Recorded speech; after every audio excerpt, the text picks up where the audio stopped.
오늘은 좀 이제 교회의 영광이라는 제목을 가지고 여러분들과 말씀을 나누길 원하는데요. 우리가 사는 이 시대는요, 지금 교회를 다니는 것이 미련한 것처럼 보이는 시대가 되었습니다. 사람들이 점점 교회를 떠나고 있고요, 온라인 예배로 신앙생활을 대체하고 있습니다. 그리고 교회에 나오지 않아도 나는 믿음이 있다, 나는 예수님을 믿고 있다라고 말하는 시대가 되었습니다.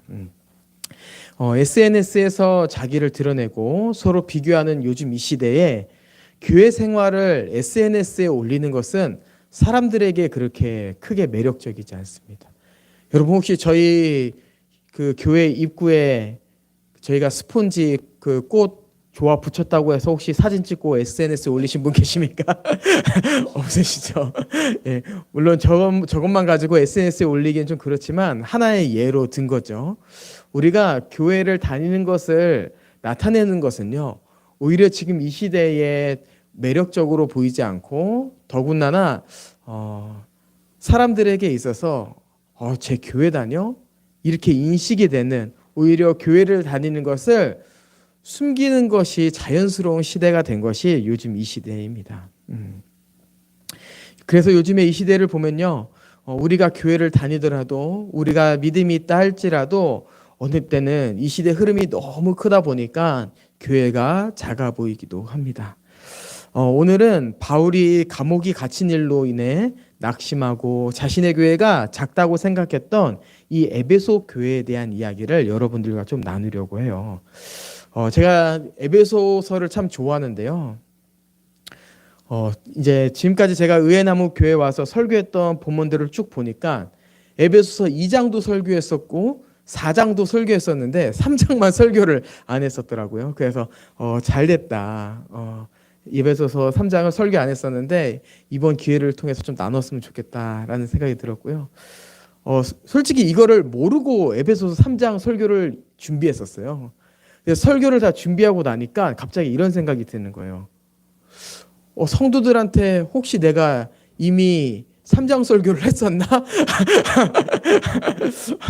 3장 설교를 했으면은 다시 설교를 다시 써야 되나?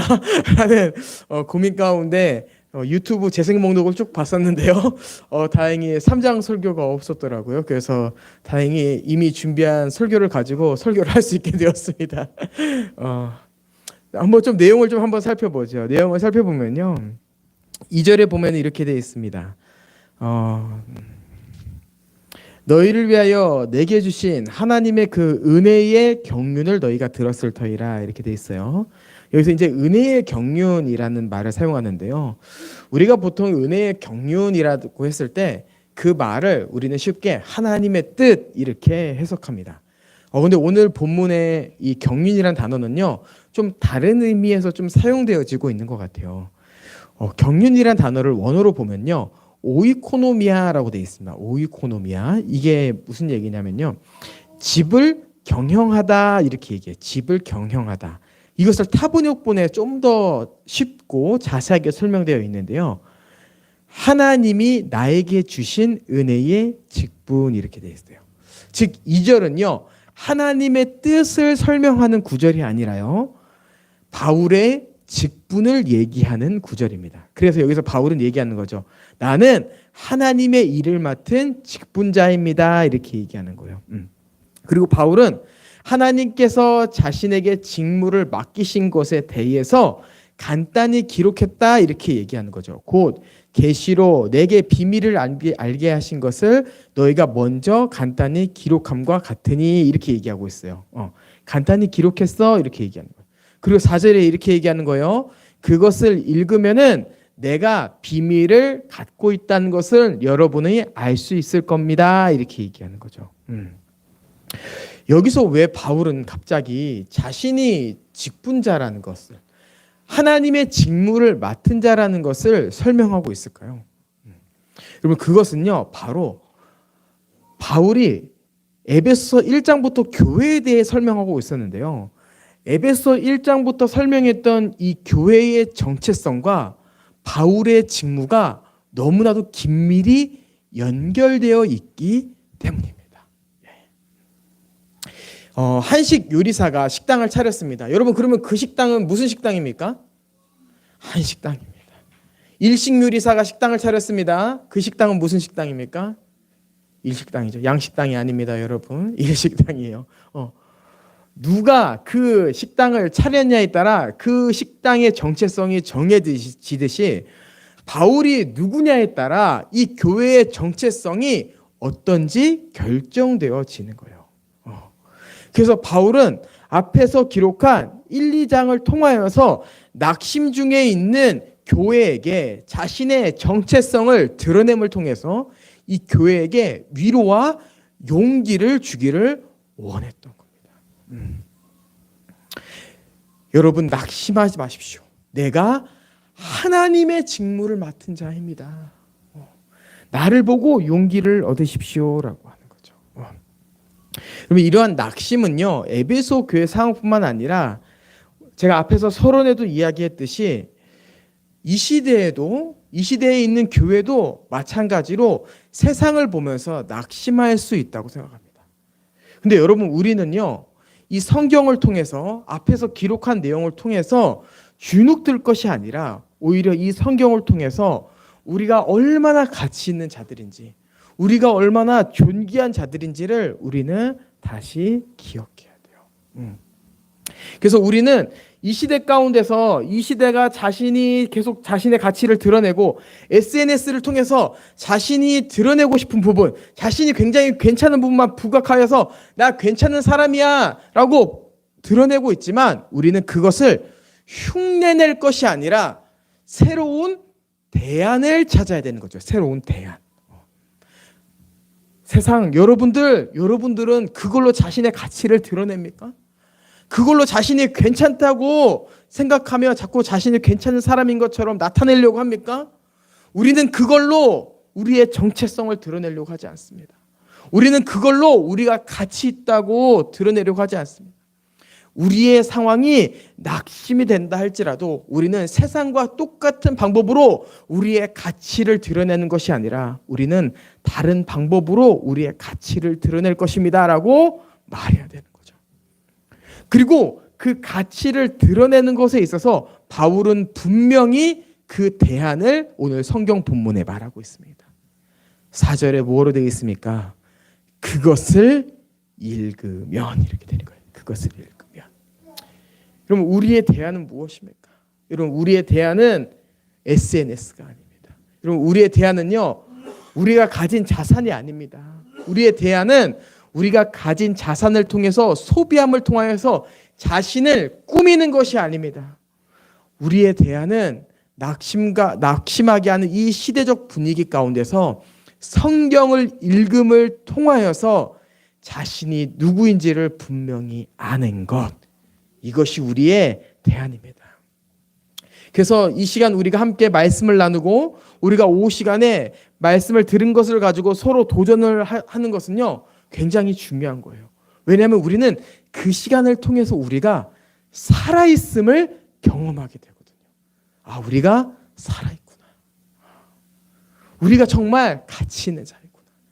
세상이 보기에 패배자처럼 보이고 세상이 보기에 루저처럼 보이고 더 따라가야 될 것 같고 더 벌어야 될 것 같고 우리가 번 것을 가지고 더 우리 자신을 위해서 소비해야 될 것 같지만 그것이 아니라 그냥 우리가 여기 이대로 있는 것만으로도 충분히 가치 있는 자들이구나라는 것을 우리는 성경을 통해서 보게 되는 것이죠. 여러분, 그렇다면 하나님께서 바울을 통해 드러내고자 하신 하나님의 이 그리스도의 비밀은 무엇일까요? 그것은 이제 오늘 본문에 좀 보면 이렇게 되어 있습니다. 5절에 보면요, 이제 그의 거룩한 사도들과 선지자들에게 성령으로 나타내신 것 같이 다른 세대에서는 사람의 아들들에게 알리지 아니하셨으니 이렇게 되어 있어요. 이 비밀은 무엇이냐면은 바로 성령님이 오시기 전까지는 사람들에게 나타내지 않았다 이렇게 얘기하죠. 그러면서 나타낸 게 뭐냐라고 했을 때 6절 한번 봅시다. 6절에 이렇게 되어 있습니다. 이는 이방인들이 복음으로 말미암아 그리스도 예수 안에서 함께 상속자가 되고 함께 지체가 되고 함께 약속에 참여하는 자가 됨이라 이렇게 되어 있는 거예요. 그럼 비밀은요, 이방인이요 상속자가 되고 지체가 되고 약속에 참여하는 자가 된 것입니다.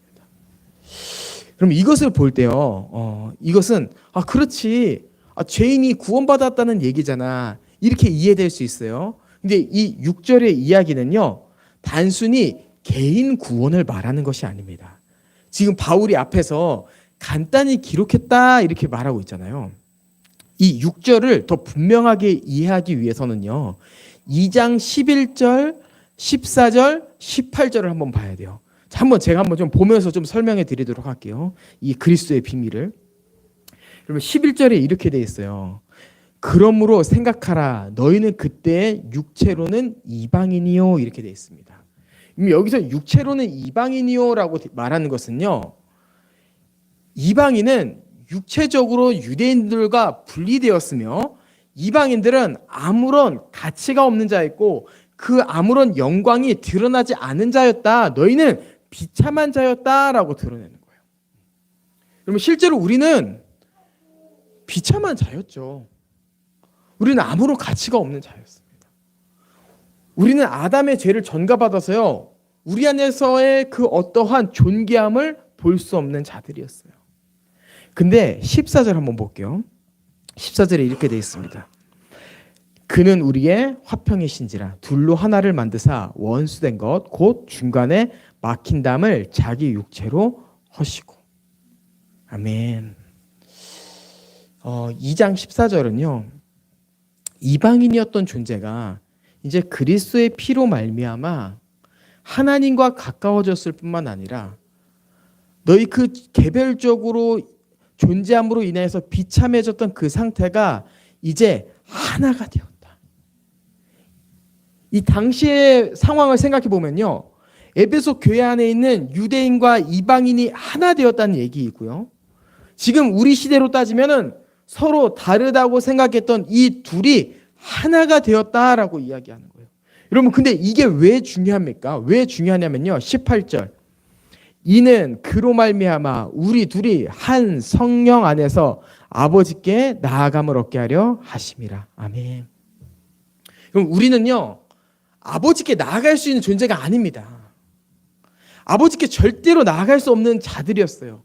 근데 여기서 이 18절이 지금 이야기하는 게 뭐냐면은 너희는 절대로 아버지께 나아갈 수 없는데 그래서 내가 아버지께 나아갈 수 있는 존재로 만들어줄게. 그게 바로 둘이 하나됨이야, 이렇게 얘기하는 거예요. 그래서 우리가 하나가 된 것은요, 단순히 우리가 이제 뭉쳤어, 우리가 공동체가 되었어, 이게 아니라 우리가 이제 아버지께 나아갈 수 있는 존재가 되었어 라고 얘기하는 거죠. 여러분, 좀 더 이야기해 볼게요. 목사님, 그래도 그냥 내가 예수님 믿으면 나아갈 수 있는 것 아닌가요? 여러분, 그 말이요, 맞는 말입니다. 왜냐하면 아버지께 나아가려면은 그리스도를 믿음으로 나아가기 때문이에요.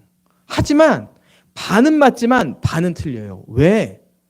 하나님께서 우리를 구원하신다라고 하는 것, 믿음으로 구원하신다라고 하는 것은 개별적인 존재를 구원한다라는 뜻을 넘어서 에베소서 2장은 뭘 얘기하고 있냐면은 너희가 하나가 되어서 나아갈 때 그것이 하나님이 원하시는 온전한 상태야, 온전한 하나님 나라의 백성이야 라고 말하고 있기 때문이에요.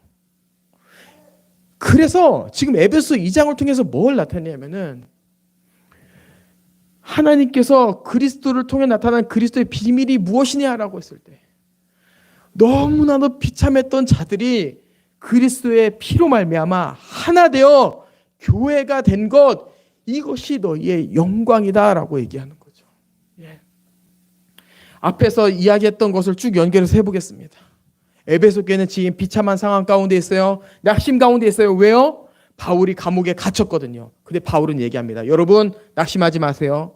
저 지금 감옥에 갇혀 있지만 저 하나님의 직무를 맡은 자예요. 제가 하나님의 직무를 맡은 자라면 여러분은 누구라는 거예요? 여러분은 하나님의 공동체라는 거예요. 여러분, 하나님의 공동체로서 낙심하지 마십시오. 하나님께서 창세전부터 여러분을 계속 지켜보셨고 여러분을 세우기를 원하셨고 결국에 예수 그리스도를 통하여 세워서 여러분이 지금 서 있는 거기 때문에 세상이 아무리 우리를 낙심시킨다 할지라도 하나님의 영광이 교회에 있기에, 교회의 머리가 그리스도이기에 여러분 전혀 낙심할 이유가 없습니다 라고 이야기하는 겁니다. 아멘. 그리고 3장 10절에 이야기합니다. 3장 10절, 이는 이제 교회로 말미암아 하늘에 있는 통치자들과 권세들에게 하나님의 각종 지혜를 알게 하려 하심이니. 아멘.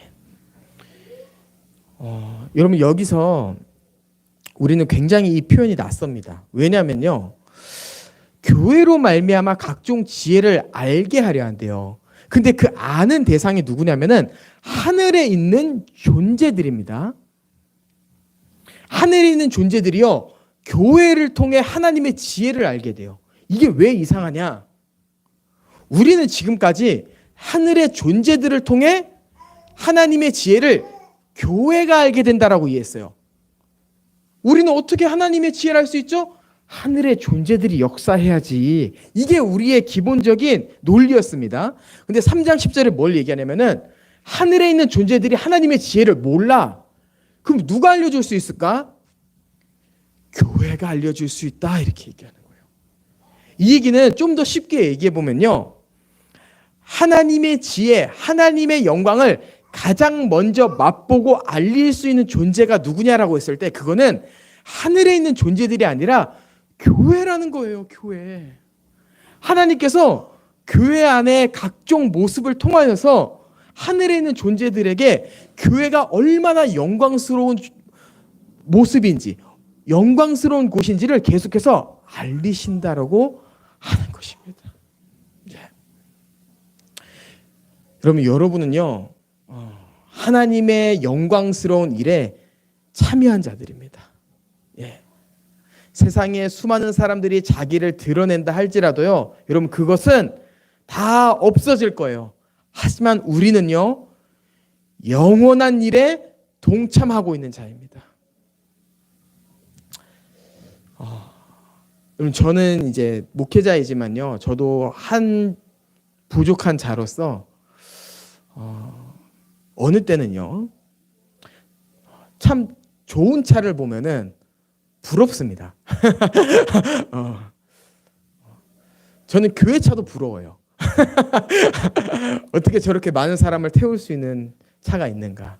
우리 차는 카시트 2개 넣어놓으면 꽉 차는데, 그러면서 바랄 때가 있어요. 바랄 때가. 부러울 때가 있는 거예요. 이런 걸 보면요, 참 제 자신이 작아 보여요. 부끄러워요. 근데 성경을 통해서요, 이제 저의 실체를 보게 되는 거죠. 야, 너는 어떠한 세상의 것으로 부러워하고 그것을 바라는 자가 아니라 그것이 없어도 너의 삶이 충분히 존귀하고 아름답고 정말 하나님이 보시기에 칭찬받을 만한 삶을 살 수 있는 자야라는 것을 우리는 보게 되는 거예요. 사람들은 그것으로 자신의 가치를 드러내길 원하지만요, 우리의 가치는 누구 안에 있느냐에 따라 결정되는 거예요. 누구 안에 있느냐. 여러분 우리가 누구 안에 있어요? 그리스도 안에 있습니다. 그리스도 안에. 예. 그래서요, 저는 이렇게 되는 거예요.